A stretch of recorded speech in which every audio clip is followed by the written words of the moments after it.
Kalau terkait dengan kasus yang dihadapi sekarang itu bagaimana Bu? Kasus-kasusnya ringan atau justru semakin tambah berat begitu? Kasus sodomi yang kemarin itu kan beruntun, jadi korbannya itu tidak hanya satu tapi beruntun. Itu biasanya faktornya disebabkan karena apa sih Bu? Menurut kami itu faktor ini loh, medsos ini adalah sangat mempengaruhi terjadinya seperti itu, hal-halnya seperti itu.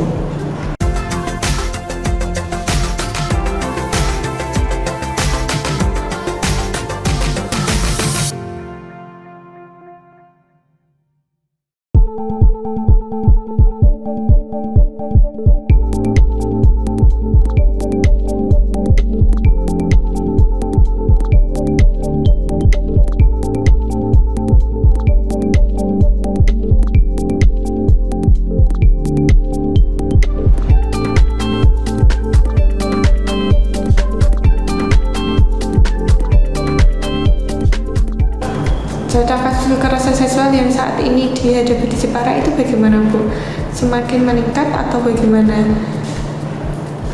Untuk ini mulai dari tahun dulu sampai sekarang ini kasusnya semakin menurun. Jadi tidak meningkat tapi malah menurun. Ya. Menurun. Kalau terkait dengan kasus yang dihadapi sekarang itu bagaimana Bu? Kasus-kasusnya ringan atau justru semakin tambah berat begitu?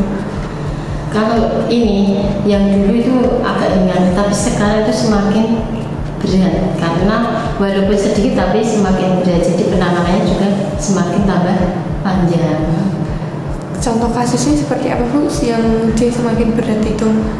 Kasus sodomi yang kemarin itu kan beruntun, jadi korbannya itu tidak hanya satu tapi beruntun.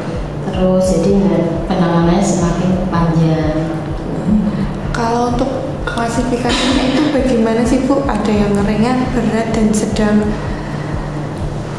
Itu kita identifikasikan kasus yang ada itu dari pengaduan, kemudian kita identifikasikan.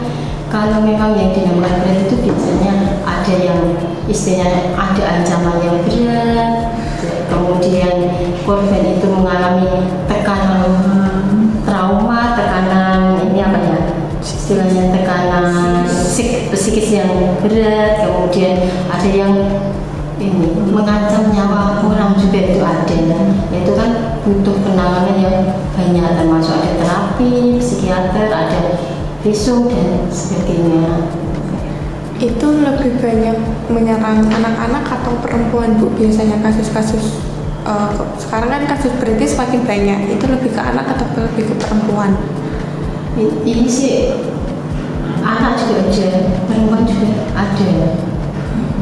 Berarti dua-duanya kasus yang ditangani semakin berat begitu ya? Semakin berat untuk tahun-tahun ini, semakin berat untuk menangani.